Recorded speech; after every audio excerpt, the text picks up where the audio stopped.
ষষ্ঠ উপজেলা পরিষদ নির্বাচনের প্রথম ধাপে আগামীকাল ১৪১ উপজেলায় ভোট গ্রহণ অনুষ্ঠিত হবে। সকাল ৮টা থেকে ভোট গ্রহণ শুরু হয়ে চলবে টানা বিকেল ৪টা পর্যন্ত। নির্বাচন উপলক্ষে আগামী বুধবার ১৪১টি উপজেলায় সাধারণ ছুটি ঘোষণা করেছে সরকার। উপজেলা নির্বাচন অবাধ, সুষ্ঠু ও শান্তিপূর্ণ পরিবেশে অনুষ্ঠানের লক্ষ্যে নির্বাচন কমিশন ইতিমধ্যে সকল প্রস্তুতি সম্পন্ন করেছে। এই ধাপে ১৪১ উপজেলার মধ্যে ২২টিতে ইভিএম এবং বাকিগুলোতে ব্যালটে ভোট হবে। প্রথম ধাপে মোট ১,৬৩৫ জন প্রার্থী প্রতিদ্বন্দ্বিতা করছেন।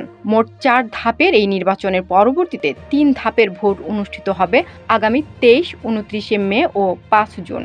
এর মধ্যে চেয়ারম্যান পদে ৫৭০, ভাইস চেয়ারম্যান ৬২৫ এবং মহিলা ভাইস চেয়ারম্যান পদে ৪৪০ জন প্রার্থী রয়েছেন।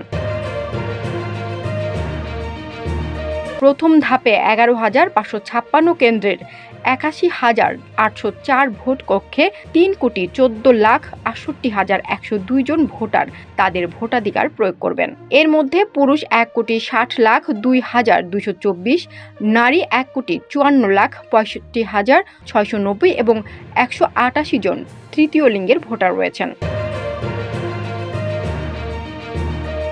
৫টি উপজেলার সব পদের প্রার্থীরা বিনা প্রতিদ্বন্দ্বিতায় বিজয়ী হয়েছেন। এছাড়া পার্বত্য জেলা বান্দরবানের ৩টি উপজেলায় নির্বাচন স্থগিত করেছে ইসি।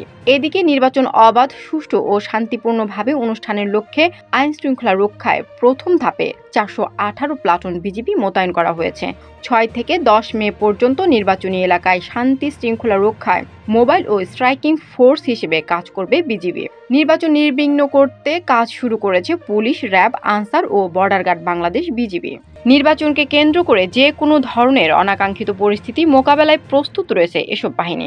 এদিকে আজ রাত ১২টা থেকে ভোট গ্রহণের দিন রাত ১২টা পর্যন্ত সংশ্লিষ্ট নির্বাচনী এলাকায় taxi, cab, microbus, pickup, truck, launch, engine চালিত বোট সহ অন্যান্য যানবাহন চলাচলের উপর নিষেধাজ্ঞা আরোপ করা হয়েছে। এছাড়া ইতিমধ্যে মোটর সাইকেল চলাচল বন্ধ রয়েছে। বৃহস্পতিবার মধ্যরাত পর্যন্ত এই নিষেধাজ্ঞা বলবৎ থাকবে।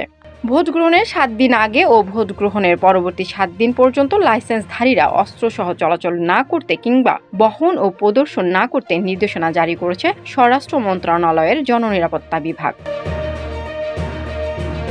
তানজিনা ইসলাম, জেপি নিউজ।